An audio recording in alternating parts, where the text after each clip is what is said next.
This is Daybreak, reaching you from Trust Television's headquarters in the nation's capital. And here we've been discussing some of the issues on the front pages of our newspapers here. And we have Nuruddin Abdallah, the editor, 21st Century Chronicle, with us in the studio, giving us perspectives on some of these issues. But let's move on to other areas of our discussions to talk about the Daily Trust dialogue that held yesterday. A lot of issues really came on board. The issue of security, the economy, and politics ahead of the 2023 elections. So at the end of the day, you'd find that all of these things are interwoven. They are interlinked, and they all point to one thing, which is the issue of leadership, right? So, but before we get into the discussion, let's take a look at some of the highlights from the event yesterday. Full of up and downs, as you all know. We had 6 general elections in 1999, 2003, 2007, 2011, 2015, and 2019. I would not like to dwell on whether those elections were credible, free, or fair. We have gone past them. What is obvious is that despite the imperfections, those electoral experiences have given us opportunities for introspection and learning, and provide basis for strengthening our democratic institutions. Now, to borrow from the late Chief MKO Abiola's presidential campaign slogan, which you might remember from 1993, Nigeria is on the march again. Nigeria has recorded 574 cases of kidnappings and 431 confirmed fatalities in security incidents that cut across 29 states and 96 local government areas in December 2021 alone. To make it real, let me ask my 9-year-old what she feels about the economy. After all, she has more life than we do, or should have more life by the grace of God. And just talking to her impromptu, her thoughts were, the economy is not going well. And then she went on about how people are not being paid salaries. And this was just off the cuff. People are not happy. There's no fairness. Talked about how people put up their family members and those close to them in positions that they have no business to be in, rather than using competence to drive that. And those. Well, those are takeaways from the event yesterday, quite insightful, if I may add. Now, let's get your own thoughts, as someone who has worked, on this team for quite a while, before you eventually moved to other platforms. What's, your thinking about the 19th Daily Trust Dialogue? You see, this dialogue is different because of the timing. I think it's the dialogue that is the very one that will usher us into real electioneering. You understand? Electioneering in the sense that the sitting president is not contesting election. So the campaign will be tensed. From the ruling party itself, it wouldn't be like what we had in 2019, where there was a candidate. But now all the lieutenants of the president, governors, and what have you, are scrambling to succeed him. And the opposition, on the other hand, is equally doing same to unseat the ruling party from security, politics, and economy. It's a troika. So if you look at all what the experts, statesmen, professionals said, 2022 is an election year.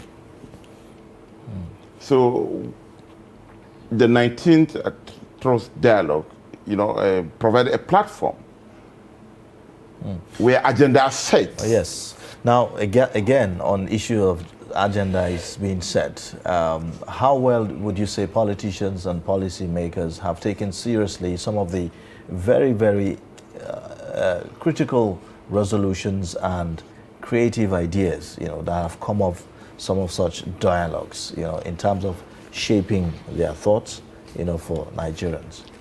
Yes, the dialogue has been, this is the 19th one, it's been done by a newspaper, one of the leading newspapers in the country. So there is that publicity and confidence, even in the public. It is not organized by government or any government agency. And if you look at it, you will see it's a salad. Even the people that talk there, it's a mix from the private sector, those who are in government, statesmen, and what have you. And they came together and they share their experience. And people watch, people listen, even the policymakers. You remember, look at attendance, despite security, it's one of the most well-attended. And because people have confidence on it.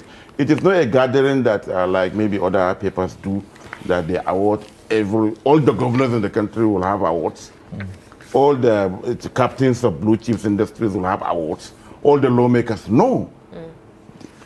Tackle issues. They raise them, propose solutions, and it is left for those in authority, to take them or not. I remember, it's one of the dialogue that President Obasanjo, remember the Hilton, asked President Erdogan to resign because of his ill health. It was a daily trust dialogue during the Erdogan's time. So it's a platform where people come freely, those in power, or those who have been in power before, but now they are outside, those from the private sector, opposition politicians, and what have you. The proposed solution, particularly we are getting into a very tense political atmosphere. We are looking at the wranglings within the ruling party, because Buhari won't be on the ballot. So the primaries in APC alone will be a very serious thing to deal with. Okay, now let's take a look at more takeaways from that dialogue. The importance of security in our lives. And I've said it so many times at so many fora. You cannot do anything without security. You cannot even worship God Almighty the way you want to, the way He ordered you to, without security. For me, without security, you cannot have anything. You can't develop. And when you can't develop, you are static. Of course, you know what that means. And I think it's important for us, whenever we're talking of insecurity, we put on the table exactly what we mean by insecurity.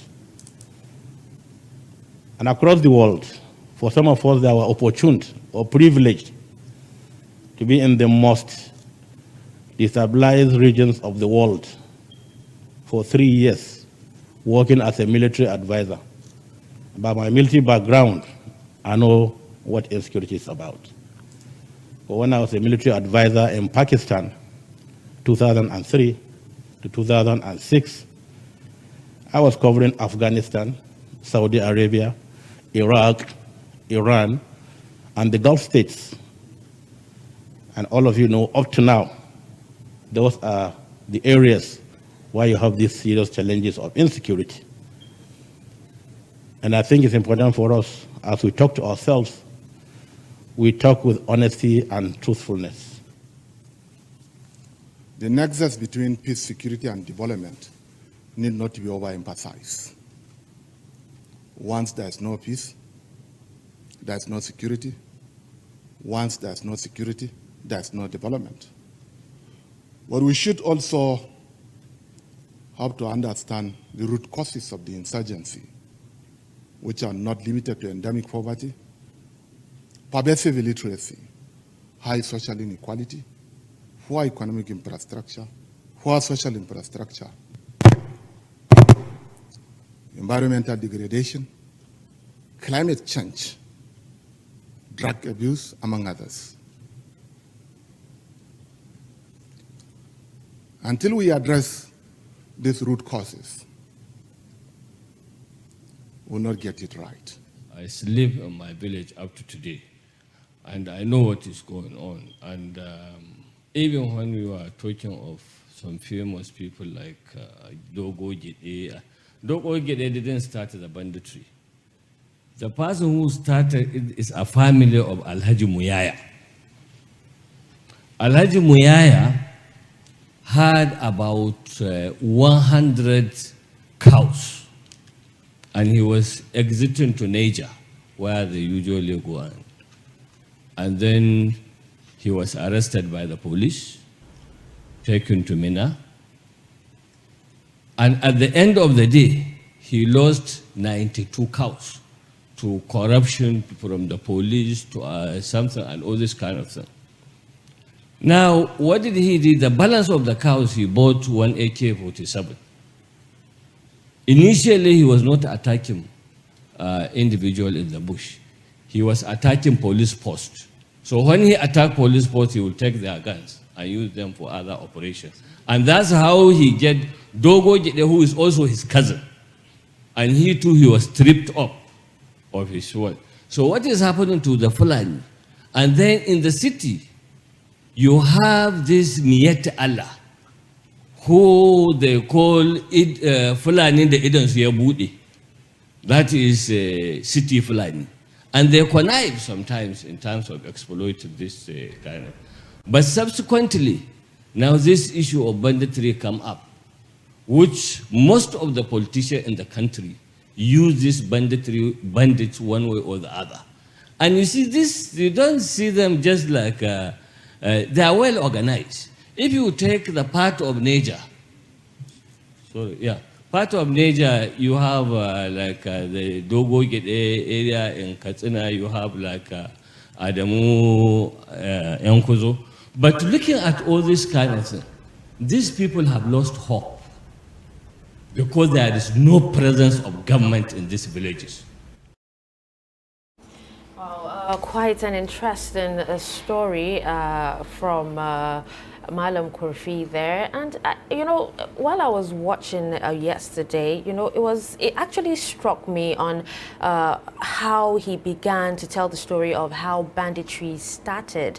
And when you look at it, you'd actually see that these people were living, you know, normal lives before, you know, the mishap actually came to them, and they decided, you know, out of spite to take whatever was taken from them by force. What is your take on this whole thing? And, you know, all the other people who are, you know, involved in banditry as well, is it the same kind of mishap that came their way? Why? Like... Yes, like Dr. Kurfi rightly said,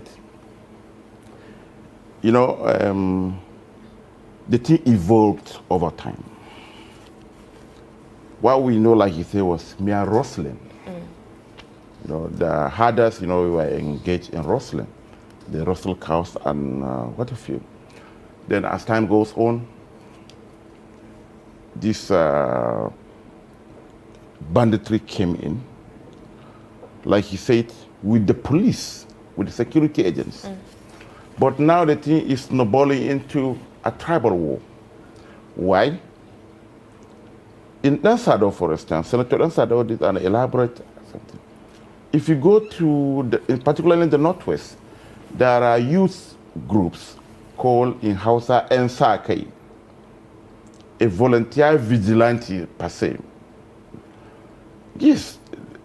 Vigilante in villages were formed to protect the villages from these bandits.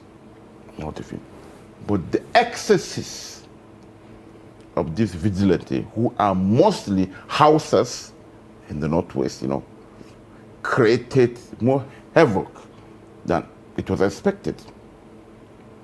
Let's try this scenario.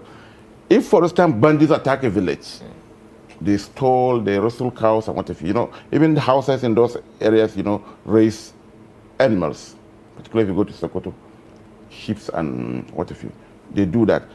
So as an aftermath, if a Fulani young man goes into a village market, a Fulani elder goes into a village market, or even a Fulani woman who hawks fra and nono, this volunteer vigilante will get them arrested, sometimes even hack them to death.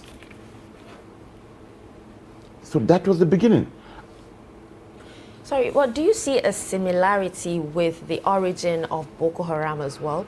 No. Only that they are only similar in the devastating effects of their actions, but the motive is still different. Boko Haram is a warped ideology, It's an Islamic ideology. Because it started by attacking, security forces as well, and exactly, yes, because they have a political motive. Okay, all right. Now, there's one other area or one other issue that seemed to have been endemic, and it's almost as if it's a hopeless situation in finding a way to deal with it, which is the issue of corruption. While he was talking, Dr. Kurfi mentioned the fact that the very first person he was referring to as the person who started the whole banditry thing, got frustrated after being arrested by police, and his cows were taken. Of course, we all know in Nigeria today, if you are to take a case to the police, what you will have to do to get them to attend to your issue, you will have to make all sorts of payments here and there. Sometimes they will even tell you that there's no fuel in the vehicle that they are going to use. Yeah. So you may even find yourself giving them money to buy fuel and all of that. These are corruption. This is what corruption has done to the system, to our security and other segments of our society. So how do we treat this issue of corruption in terms of as we approach 2023, in terms of getting the right people in place of power and authority? It's a very serious matter, very difficult to achieve what you are aiming at, because like you say, it's endemic. Even the electorate collect 500 to vote. I remember I covered a lot of elections. See why? He said, whether I collect money or I don't collect money, this same person I'm voting for, I will never see him again. He will go to Abuja or go to the state capital, and that's it. And that result will be voter apathy. You are voting somebody you know will do nothing to improve your living condition. So that is why sometimes they resort to collecting money. The way forward, one has to do with the political parties. Come, Mr. Ilya, because of your background, because of your antecedents, secure a ticket of a political party that can win election. If you don't have money, does integrity, track records matters? Will it change between now and December, for instance? How realistic are these things? There may be change, but yes, the changes will not be big enough to, to make the environment looks what you are dreaming of. But there are instances where people collect money from these politicians and vote the right candidates. And I think that is what we should advocate. Is it possible to do that? Is Yes. it possible to take someone's money and not vote the person? Yes. What are the chances? The last election in Anambra, the candidate that won wasn't the candidate that gave the highest money. I don't want to mention names. Yes, he wasn't. He wasn't the richest. The ruling party guy there, the APC candidate, Andy Uba, got about 500,000 votes at the primaries. Because what that means, he rigged it. He gave money. But on the main election, he got less than 50,000 votes. What happened? We saw video footages where monies were shared. They collected the money, but they voted for the guy they believed can improve their well-being if elected. Now, with the structure that we have, electoral structure, our political structure, is it a type that guarantees, credible people emerge as winners of election? Yes, to a certain extent. If all other segments of the society, the religious leaders, they are the biggest culprits. Ask people to vote for people who they believe are credible, not because of what they give, not because of what the pastor or the imam gets from a particular politician, like they did in the past. There are instances, it may not be maybe a nationwide thing, but there are pockets of instances. And particularly there are some scholars who said, no, people should vote not on ethnicity, not on the religion these politicians claim to profess. I will not vote Male Ilyas simply because you have a northern name, a Muslim name. No.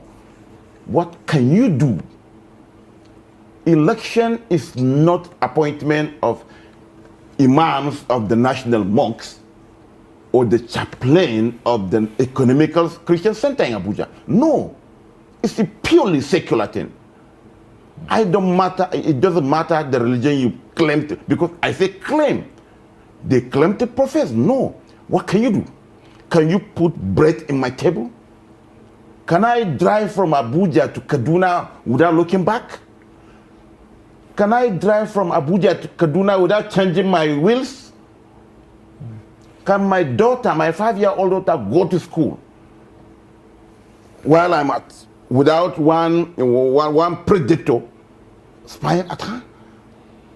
These are the issues, and religious leaders, the media, community leaders, and what have you, these are things we should canvass ahead of 2019. It is not the names of these people or where they come from, but their track records. Okay. All right, just before we go on a break, I just want want you to share your thoughts on what you think would happen to Nigeria, or where you see Nigeria if we make a mistake with our next leader.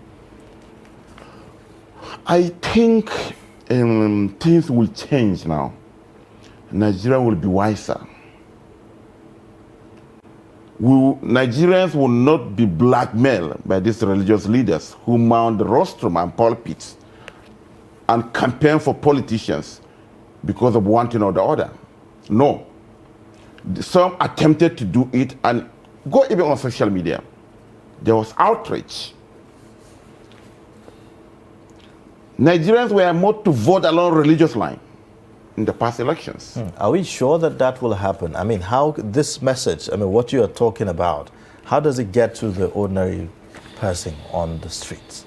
The mass number of people that most times participate in these elections. Some of these young people on social media do not really participate in elections. So how do we make sure that the message gets to the rural level, the rural communities and societies, people who are not as aware and as enlightened as you are? Those are the constituencies, and those are for me, it's where the major problem lies. Yes, that is the responsibility of the civil society organizations. They should leave Abuja and go to these areas. Tell people this, and people now will understand. In Hausa, they say, Jikimagei. We are all reaping the fruit of what we have done in the past. You understand? Even the religious leaders, the clerical establishments, the youth groups. You know, there are pockets of instances where this thing has been implemented. And we should know it is beyond tweeting or Facebooking or Instagramming. If you don't vote on election day, somebody will be imposed on you for at least 4 years without you doing anything. I believe 2023 will be different. And you know something? President Buhari won't be on the ballot. In the last 12 years, from 2003 through 2019, President Buhari has been on the ballot. So that occultic, among the people who are trying to succeed him, none of them possess those occultic followership.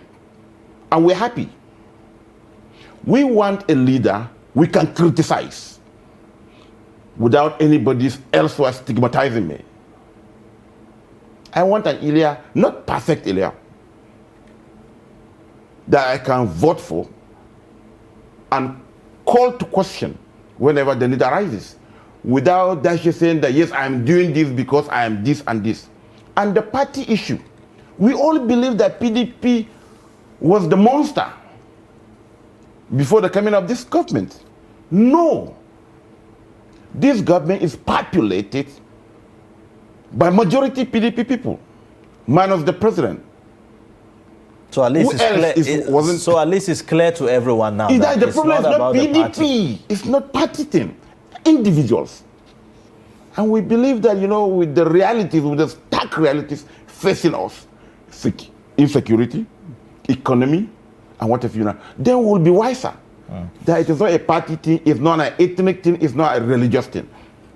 Okay. All right, so we'll take a quick break now, and then when we come back, we'll be continuing our discussion. Please stay with us.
Thank you for staying with us. And if you're just joining here, watching Daybreak, reaching you live from Trust TV headquarters in the nation's capital.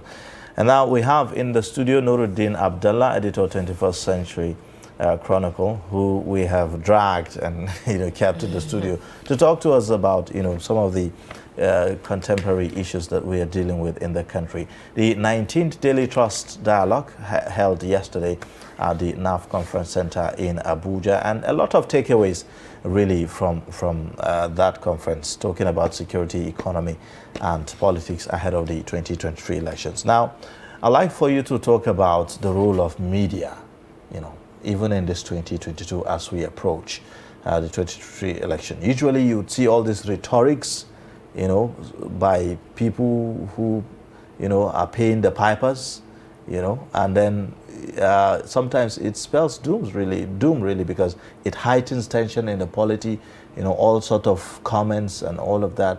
It shapes, very negative perceptions about Nigerians, bringing division, hatred, and all of that. So how critical is the role of media, especially if you look at this Daily Trust dialogue? Media in democracy play a very critical role. Very critical role. It's the mirror of the society. It gives voice to the voiceless. You understand? Yes, people elect officials as parliamentarians, governors, and what have you. But people rely on the media to communicate their nuances to those in authority. So in that case, whatever the media does affects the entire system, the political ecosystem. If, for instance, the media allow itself to be hijacked by money bags, instead of organizing dialogue, you organize awards, where you award all the 36 governors, state governors, almost all the senators, all the blue chiefs, CEOs of blue chiefs companies, like some are doing. You're not helping the system. This is the 19th one. So look at the consistency. This is the 19th one. There is no even award African up there. Is it wrong to give awards? No. But what about awards? People buy awards, you know that? Australia is going to be governing your state. So you will be scraping for all manner of awards. Shamelessly. There is no African of the Year award this year because nobody was qualified. You can only find that in Daily Trust.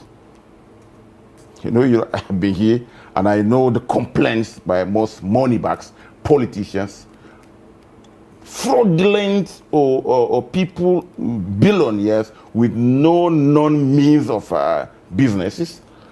There are the people that are on the pages of it, they complain, why don't Trust give us the awards? No, we have a criteria. So you see doctors, people who are doing things differently, people who you never know are those who have been awarded.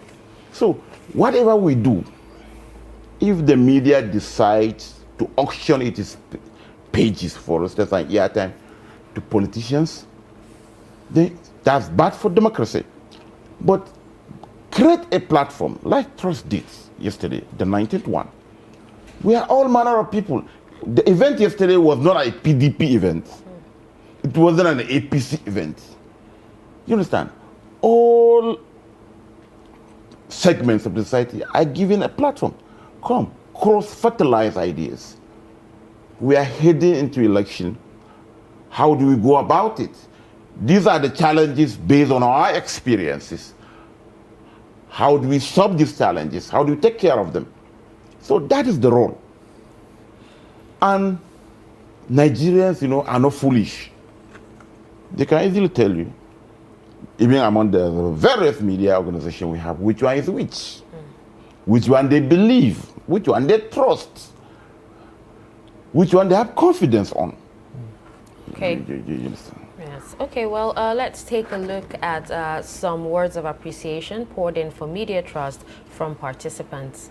Well, let me salute Media Trust for sustaining this dialogue annual event and also making it possible for voices to be heard and solutions being provided for the problems of our country to be solved. Commendable, especially with the ability to draw from different facets of society. I think represented here are leadership of different sorts. And so the platform is a veritable platform for national discourse. And I must commend the organizers, but I must also recommend that the outcome of the dialogue is put out in such a way that different segments of society, social media of today is a very important platform for the dissemination of information. So I'm hoping that Media Trust will take advantage of the various social media platforms to disseminate the outcome of this dialogue. I think Media Trust has been doing a fantastic job. This annual dialogue has become, I think, the benchmark for responsible, constructive, and productive dialogue. I've been attending many of these, and I don't miss it for anything. I think they should continue. I think people respect this dialogue, and they know that whatever comes out of it is usually of high quality. And the fact that they have never faltered from this is a great testimony to the leadership and the staff of Daily Trust. They should continue. The dialogue should continue, all right? Thinking is something we all need to do, and move away from, we all know that there's a problem. We all know that we're angry. We all know that there's a feeling of hopelessness. We believe that, we want a better future. Let's spend more time talking about the solutions, and how to build the capacity to take us to where we want to be.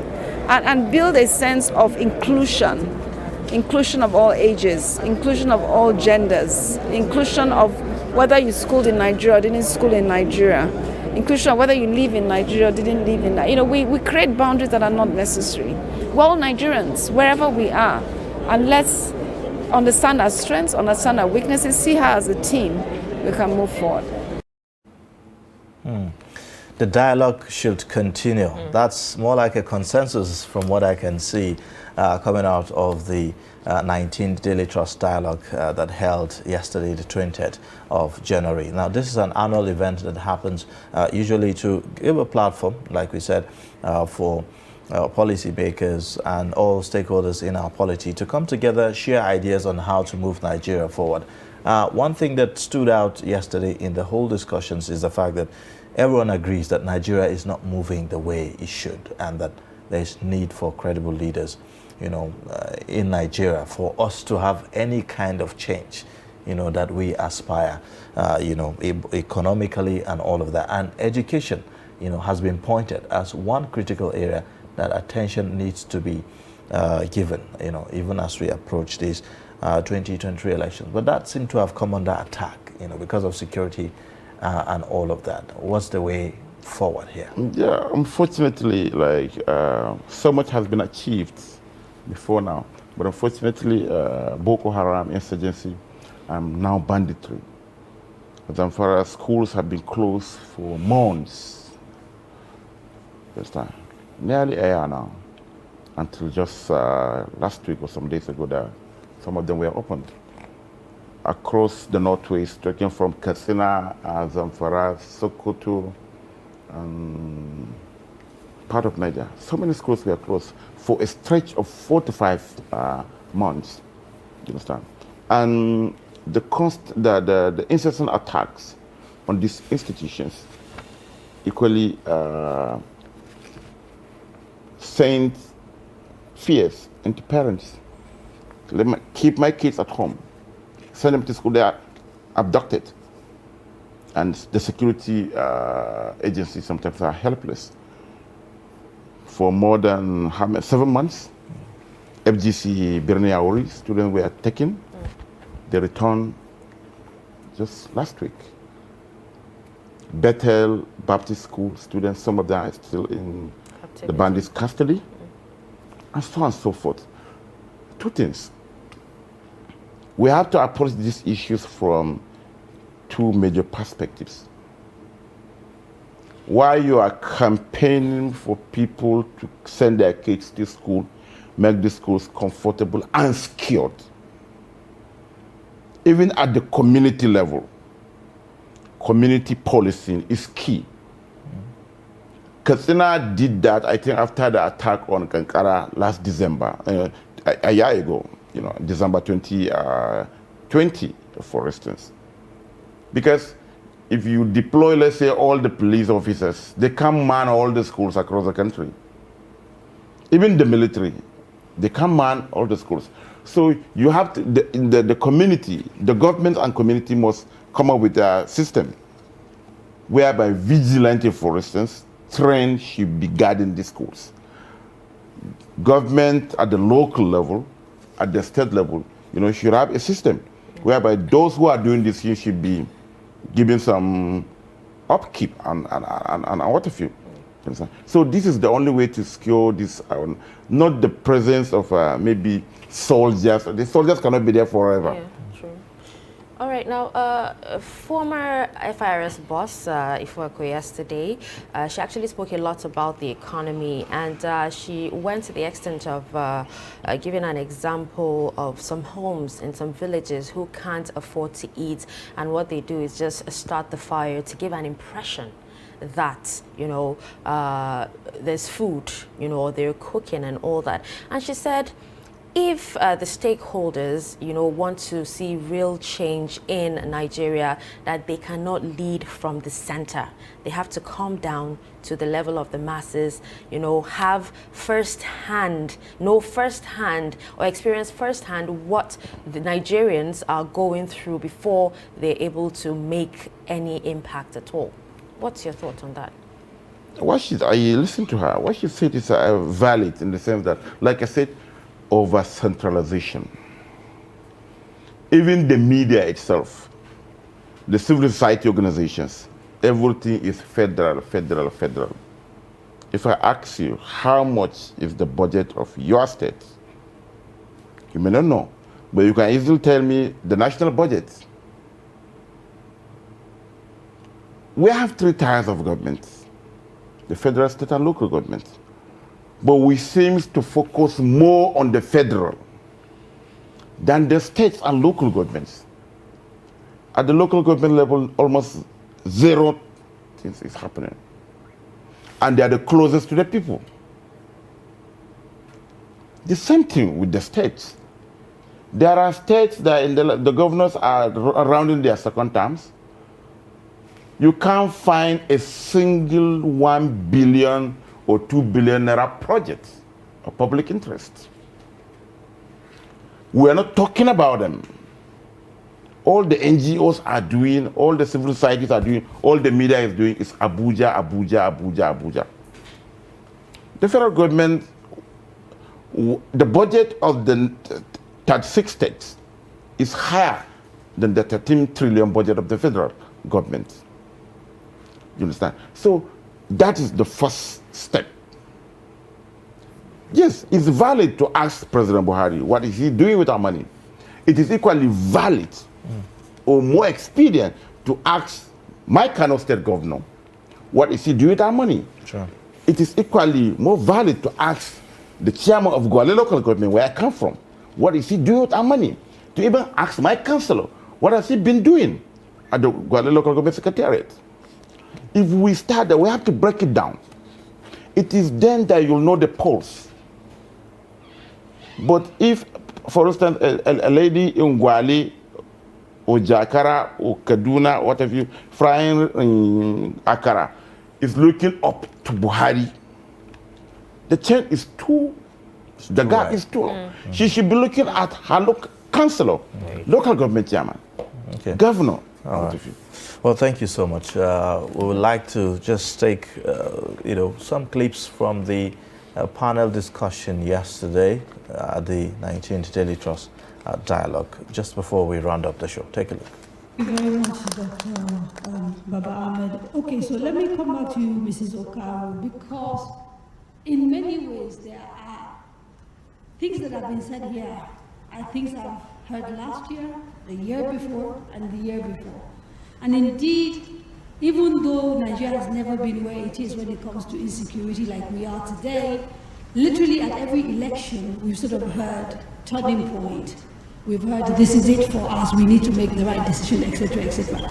And yet somehow the political class don't seem to make the connection between some of what they do and some of the issues that we face. So given the theme of this particular panel, what I'd like you to deal with, if you could, is that nexus between politics and what we are going through. You'd already started talking about ways and means.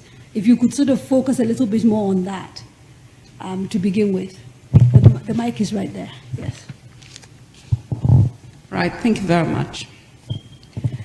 I think, first of all, one of the things we don't really pay a lot of attention to is competence. I think our hearts are in the right place, but we don't have the competence to translate what we want to, translate where we are now to where we want to. And I think there needs to be a lot more conversation about that. And that's why I talked a lot about education. It's not education of necessarily, oh, you need more primary schools or you need more secondary schools. It's the content of it. And education is broader than just, the real education is by doing. And there are certain aspects of our culture, for example, that people just don't like making mistakes. They don't like to fail without realizing that those things help to build competence. So coming back to our politics, we need to now start asking ourselves, who are those that are capable? I don't even want to talk about and capability from a track record, from what you have seen, not CV, not which school you attended. Because I see some CVs being, that doesn't tell capability. Show what you have actually done to translate from A to B and demonstrate that. And we should also not keep, lower our standards, because again, I've been in conversations. I think maybe one thing is we need to be honest with ourselves. We really need to be. But I don't even know whether that word is something that means the same to everybody else. Let me bring in the person who's sort of been in the thick of politics here, Yes. Dr. Baba Ahmed. So again, we've heard these things, we need to find competency and all that, but you look at political party structures.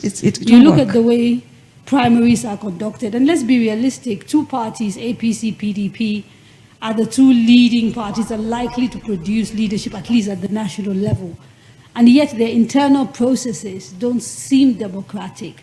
How do we, in this 1 year that is left, find a way to ensure that their processes are so improved that they throw up the kind of competent leadership that you're talking about?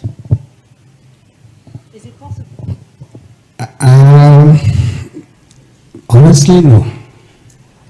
But it's not entirely a hopeless situation. We can produce a good, competent president, provided within his party, he's the best.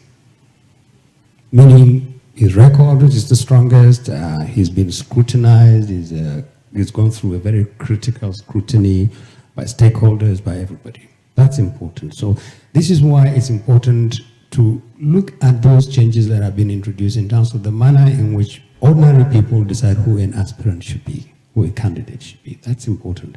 The president doesn't like it, National Assembly don't like it, and they're going to throw it out, which is a shame. But if they do, if this presidency moves out, another president should come back, should look at it. But the most important thing here is ask any candidate now who aspires to be president, what exactly do you want to do with this country? How do you plan to address the issue of insecurity? Do you understand banditry? Do you understand the genesis? My brother here just said simply a fundamental issue. You don't even understand banditry. It's not about Fulani anymore. It might have started about Fulani, but it's about everybody. It's a whole industry. Ask the candidate, how do you intend to fix youth alienation? A lot of young people feel thoroughly alienated. They are not part of this country, and they will not be part of this country. If the parties commit to giving tickets only to the best, on the basis of the understanding that he or she, one, stands a chance of being elected president of Nigeria, and two, will do those things that need to be done. On our part, for instance, we have said we don't want to talk to any candidate unless we see him and his team now. Now, where is your team that you're going to transit, campaign with and transit to the presidency? Where is your Nupe man? Where is your Igbo? Where is your Yoruba? In your campaign. It's important. We want to see merit, we want to see competence, we want to see records, and we want to see clear program that has to do with the way in which we will deal with insecurity, with poverty, with education, with young people, with secessionist attendances. How are you going to address these issues? So it's important for our politicians to know that the bar is not as low as they think simply because we have ethnicized it. It's actually higher. It has never been higher. Thank you very much. Thank you, Dr. Baba Ahmed.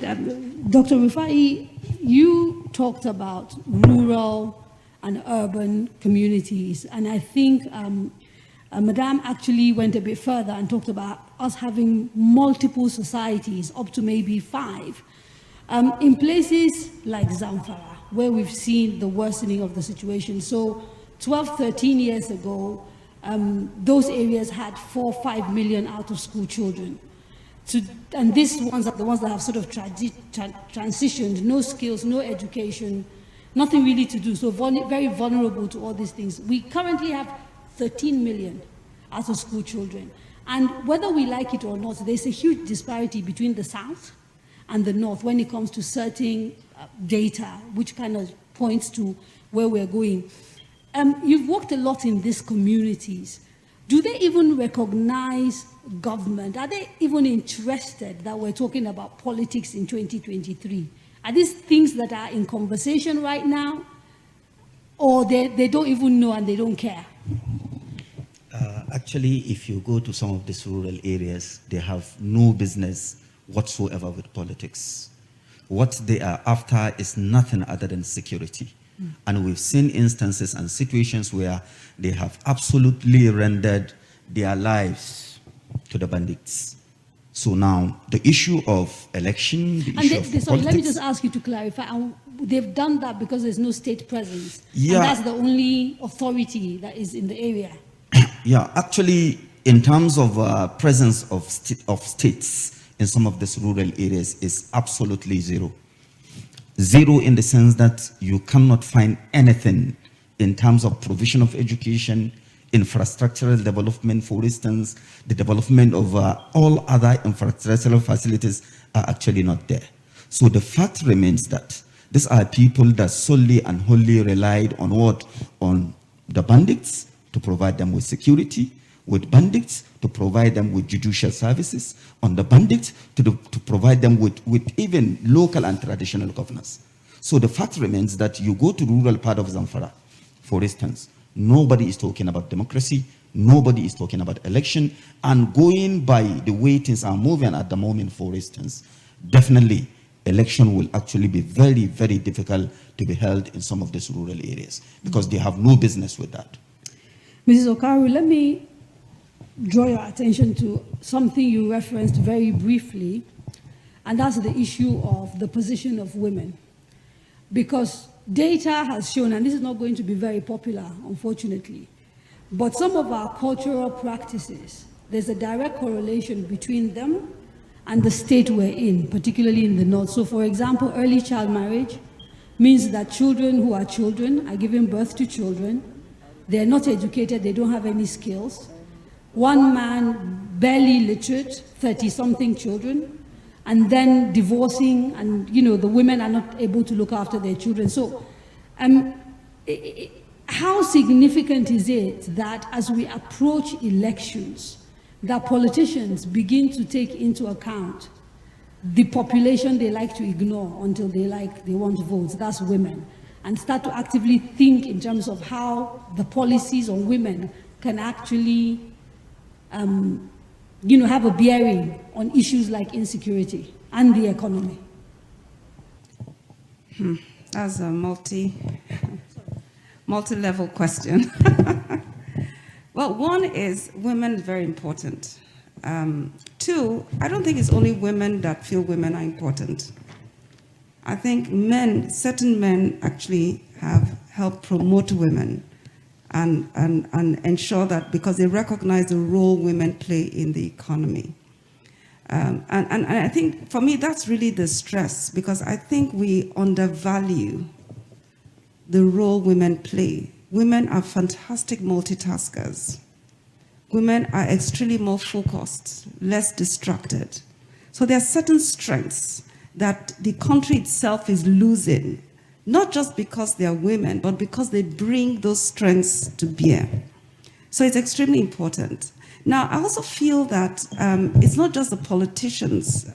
So I think the politicians need to, in the selection process that Dr. Baba Ahmed was talking about, must necessarily include capable women, and they are there.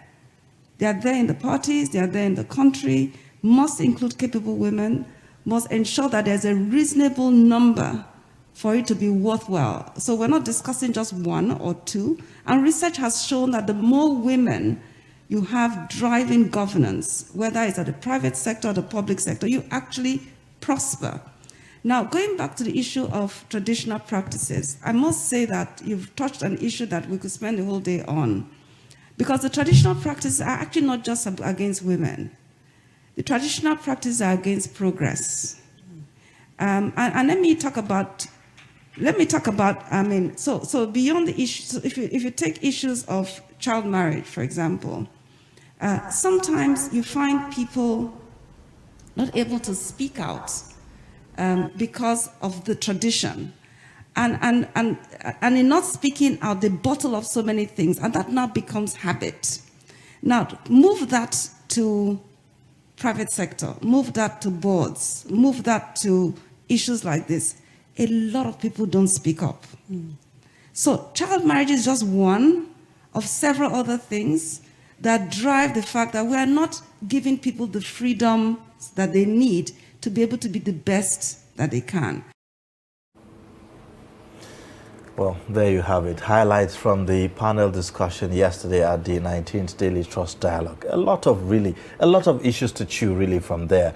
I mean, when you talk about the absence of governance at the rural level, over concentration at the center, population explosion, a number of people that can't really not be managed in our time. So when you look at some of these issues, you feel hopeless.